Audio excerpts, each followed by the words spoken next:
That's Thursday, June 8th. Sorry for the pro beeping. Running our row crop cultivator through some corn. Running right here at our bin site, or at our farm, the bay, or what I call the base. Running through it. Finally got her adjusted, just basically getting a good start. According to the field view, I've done 7 acres, but when you do tillage, it does not shut off acres because it does not know when you're picking the implement up and down. So, but anyway, but done, I've done at least 5.5 acres, give or take, somewhere in that range. So, good little start. Unhooked the grain cart yesterday on this, put the cultivator on it yesterday. We got 2 tenths yesterday finally, so that were no 3 tenths on most of our farms. One farm might have got 4 tenths, so that was a great rain. Corn really perked up. Sun come out there about 12:30. I wish it hadn't have come out about 12:30, but it did. It did roll some there late yesterday. Nothing major, but it did roll up some. So nothing major at all, but it was rolling up yesterday there late, just barely. I mean, nothing to worry about, just barely rolling up. So,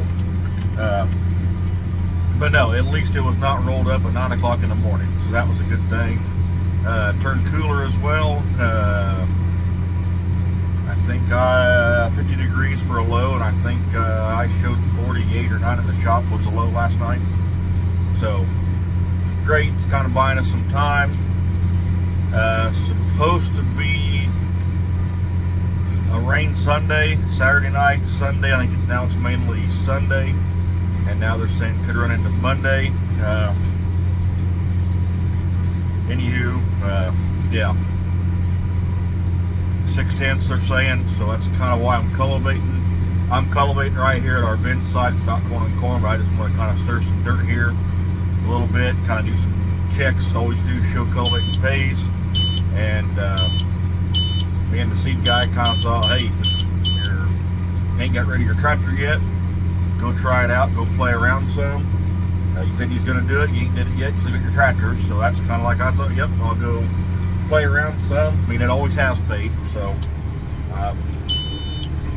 can always be the first time it don't pay, but I don't see that being a problem, and I keep crossing over the other rows. Oh, that's lovely. That's what I hate about cultivating corn. You slaughter the end rows, but yeah, it's one thing or another. That's just kind of what I've learned to live with. The more I try to stay off, the more I get into it. Yeah, if I can stay on my inside 16 rows, it ain't too bad. But yeah, anyway. But we always kind of thought in a dry year, if it rained, you broke it up, it would soak her in better, become a fast rain. Now I am carrying it right now a little bit because I don't want it going that deep to bury a bunch of chemical. That is my concern right now, so I am carrying it some to avoid that issue. So I'm not running full depth, but heck, I mean, if you're running full depth, it'd really be doing it. It'd really be doing a number. Just like I always said, we always run 1-inch sweeps. That's all we have. There's some weeds along the edge. A lot of the edge you're not going to get. I mean, let's face it, because a lot of the curves and all that. Yep, and I am not one for sticking. Yeah, I can't follow a curve for my butt because I'm wiping the whole dang thing out. So. If it would rain, I may simply co-op with border some fields because I know we got water hemp in them. Make me feel a lot better. I mean, some of these weeds are going to be getting pretty darn tall, the water hemp especially. But that's, yeah, not what you want, but it's where we are. But nope, it's going good. Just getting a good start. I got a 32 I'm going to cultivate today. I want to corn on corn. It's right down here south of the farm. Then I got a 15, which is taking off your 32 end rows and then your 16 end rows on each side of the next to the road, or next to the your last pass. I do not like cultivating them because then it makes it rougher than crap when you're doing follow tillage with the just say the ripper or something like that. You just make it rougher than heck, turning around on, and just unnecessary wear or unnecessary beating something up. You got to slow way down, and there's a deer we had back in here. So yeah, I do not like doing them because then you got to disc it, and then if it gets wet, then you can't run through the cultivator, or you can't run. Yeah, it adds more problems. You got to slow way down. I mean, I know the 1 year I did it, I slowed. Man, I was they are really just eating the crap out of our corn back here. Sorry. The 1 year I did it, I really slowed way down. Thought it would really help. Nah, it was still rougher than heck. You just had to slow way down to kind of get it to work. And it's okay, but if it's you and a hired man doing it, that's not. Yeah, it's just you need to know somebody's going to really slow down, and something especially without walking tandems, you're making it awful hard on that one tire. That's really taking a lot of that jolt. So walking tandems can kind of offset it and be okay. Like say a disc, that would be okay, but usually a disc, you disc your ends off anyway, so no big deal. But yeah, that kind of makes that more of a hindrance there to me. The old Glen coaches will plow. It wouldn't stand for that rough and all that. It's not made for that really. But that's where it stands. That's where we're doing. And I do got one old thing that's wanting to hang up and not wanting to go down. I thought I had it rope free, but it's still being a pain. Get done here. It's doing something. I'm not gonna mess with it. I'm gonna call it good. But it is. I have got some shanks in the ground doing something. I always pick up at our ditches, like to keep letting the water out. You get rain after you cultivate, and then here on this W ditch here on top of it, I'm leaving it alone because I will try. If I'm working it, I will rip this crossways. Just makes it easier next spring then. And you ain't got to keep picking up and down over them W ditches. We're kind of getting some holes on either side of them, so I just kind of like to keep it on, run it crossways, and then basically call it good. Simplify things. We know it kind of makes it a little more of a pain, but just kind of that's what works for us. May not work for everybody, but that's what we like to do, kind of keep the water off and all that. Keep it from picking up and down on it both sides. You get holes on both sides and all that. And that just, your ditches do no good then afterwards, because you got holes on both sides of your ditches, and yeah. But nope, I'm rolling through this pretty quick. I'm running about 4.8. Making a small kind of valley in the center. I mean, like I said, 1 inch sweeps don't do much. I mean, I could run a little faster, I think. I can put my cruise much. I mean, 1800, there's about 4.8. That's probably, in Danish time, that's probably not bad if you get there. GPS speed shows on the field view 4.9. I don't know how close that is to anything else, but that's what it shows. Here, we can tighten that one, guys. And I missed the row. Yep, that was nice. But nope, that's kind of where I'm at. Corn on corn, I do want to cultivate just to kind of get a little stirred. I mean, it's the same thing as this. It's good and loose. It's probably of no benefit, but I think if I get a rain, I can really kind of soak it in better. It's kind of my thought, my theory. And a little bit of air never hurts nothing, anything. I mean, yeah, even though it is per se loose, you can still get your finger in the ground. That's okay. That's fine. No big deal. But that's where I'm at. I'll turn you around and excuse the dang noise, the dang text. Everybody wants to see the text whenever I'm doing one of these, but kind of what I'm doing. Kind of the view. This is corn that has hog manure on it.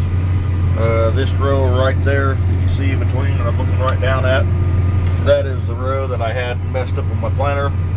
Planted this field and another field, so that is my mess up, and you can see that to a T from there. But yeah, so anyway, that's my mess up for the year, but it's a lot better than I ever thought it would be. That is for sure on that. But nope, this has hog manure on it. I will say it looks like one of our better fields. A lot of them got some yellow streaking in it. Just can't get, it's not rooting down to the end. You name it, just so dry, just we're not rooting down. And what you can do about it, just, it is the weather. Let's see here.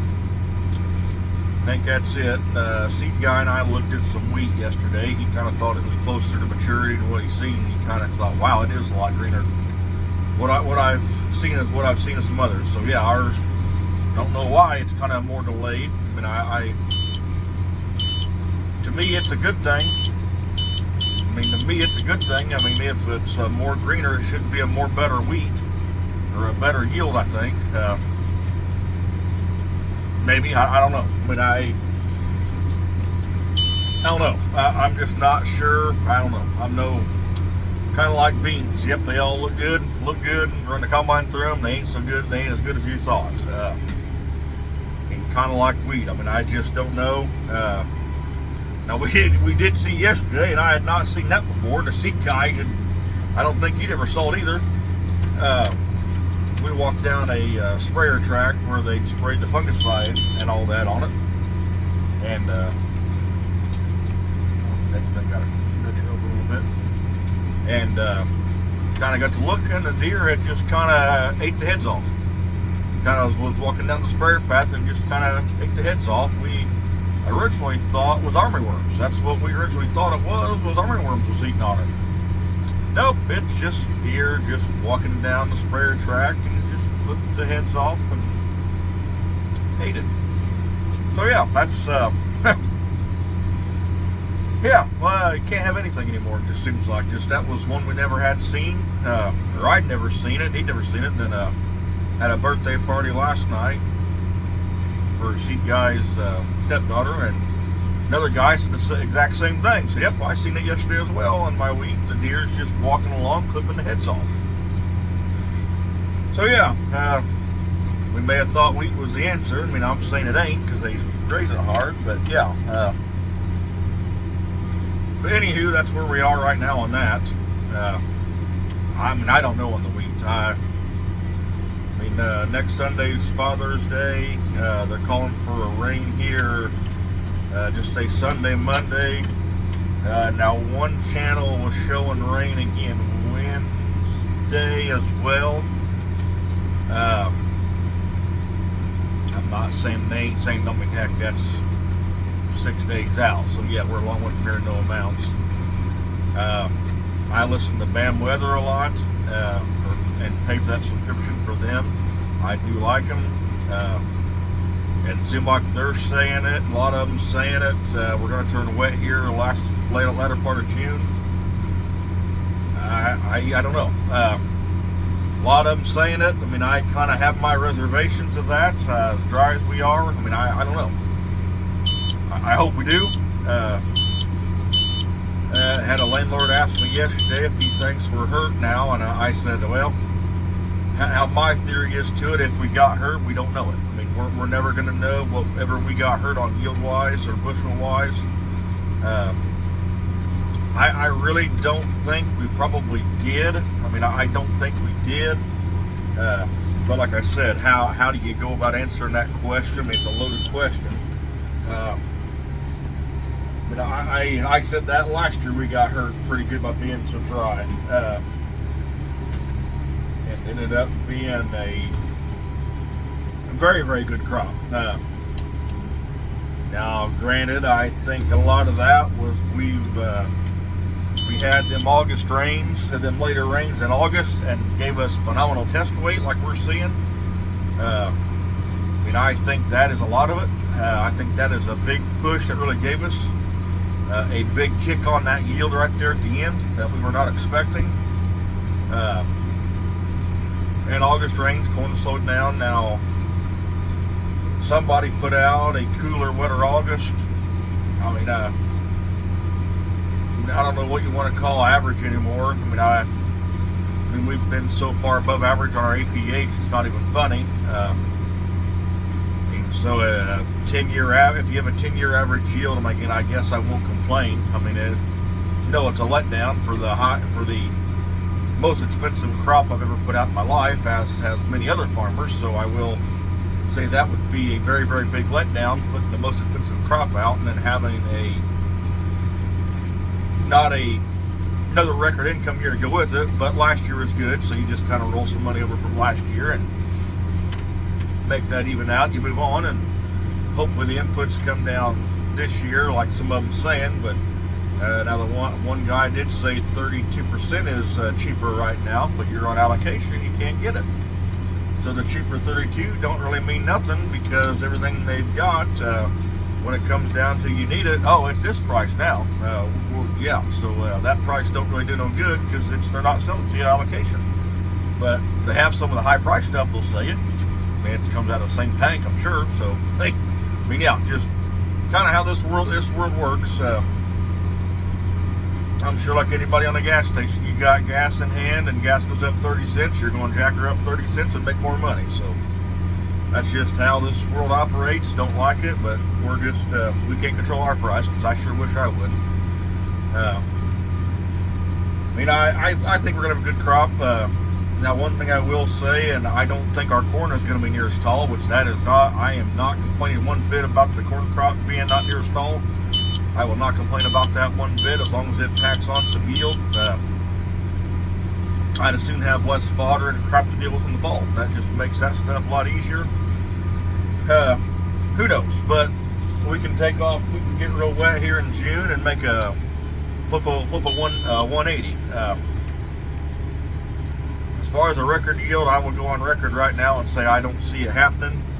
Maybe I can come back here in late September or October and say I was wrong by a lot. I just don't know. If we have good weather from here on out, it can be a good one. Kind of like last year. We don't know what we ever got hurt. Who knows if we got hurt any? If we did get hurt, we did get hurt some ourselves here in this location due to not getting some rains there for our beans there in August. We got hurt on them to a T. Did it hurt the corn? I'm sure it did some. Like I said, you never know, but we did not have the best beans out there. They were good beans. I think we could have had a lot more beans that went in the 70s there. Our 3.6s just didn't have the water. Other beans could have been better as well. Just missed the rain. I think 5 bushel beans, seed guy said 5 to 10. Probably we lost up here on that. The corn, like he said, corn, probably we lost a good 10 to 15. So that kind of hurts. Hopefully it evens out and comes back. This year we're kind of all in the same boat. There's been some more rain in some places. We're still the driest around on that, but this corn is rooting down. It's not like it's rooting through concrete. So it is. The ground is loose. It's rooting down. So that's got to be a plus for the later months as well. But all in all, I'll say a good crop. Wheat crop, I'm unsure of. I know the wheat tour said it's going to be I think 80 bushel crop. I think it's going to be a record. I don't know. Seed guy and me both said we think we got to have some rain there in May to kind of fill the heads out. Heads are filled. They got grain in them. Did they lose some? I don't know. One guy I read on New Ag Talk kind of said, said here, so Dad always said the best wheat is raised in a dry April and May. So we shall see. There is zero disease pressure at all. There is nothing. Was the fungicide a waste? I don't think so, no. I think maybe a stress mitigation was great for it. We also added gradual N as well, because we know we lost some N there when our what I'll call the side dress application. Just so dry, we know we lost some. So the gradual N I think would add some yield. I think it did, and I'm pretty sure it did. We added copper as well, and I think an insecticide, but I can't, without it in front of me, I can't say for sure. But I know we added copper, graduated into fungicide. Hell, I think if anything, stress mitigation, like we've talked. Now you ask why I'm not doing it for the beans. We are running a micro, 2 micros. We're running growth regular growth. Gibberellic acid is in, I don't know what you want to call it, our technical name for it. We're running it with our first post bean spray, and we are running, I'm going to say K-Mag, but I'm not sure the exact name now that I think about that, but we're running that as well. So we think, and like we said, there's no leaf disease out here on these beans. They're young. Hey, let's kick out this, and it's a cheap generic fungicide, so it's not like we're putting Stratego or Delaro. We're putting something cheap out there right now for the beans. So we're just going to cut it out, put the money aside, and hold it for next year, or whatever you want to say. Now, if it rains, we may put some on some posts. I may add some back in. Get a farm you're kind of going to want to push or play with if you know you get a kind of rain. But I don't know. But I'd say they'll all be sprayed by that time, so I'm not probably going to worry about that. But it's an option if it happens that way. Nobody if it don't. But no, that's kind of where we're at. But wheat fungicide, I think it was well worth it. I mean, just you're got to get some other benefits, and as dry as it was, but grains look good. There is just a little bit of milk left in it yet. This week is gonna finish cooler, as I said in the previous video. Next week is still, I think, Tuesday was showing 82. I mean, that can change 10 times from here to there. That's what it's showing. So not really big heat wave. That's where we're at, so I'll let y'all go. Hope you enjoy the video. But nope, corn looks good. This is behind manure. The other ground corn on corn does not look as good, but I mean, it don't have manure on it, so I mean, that is I think from what I've seen this year, anything with manure on it is really shining. What is it, manure? Like we all said, don't know. I mean, there's something to that manure. I mean, it's just, yeah, night and day difference. But I guess I'll let you go. Hope you all enjoyed the video, and I'll just talk to you later. Have a good day.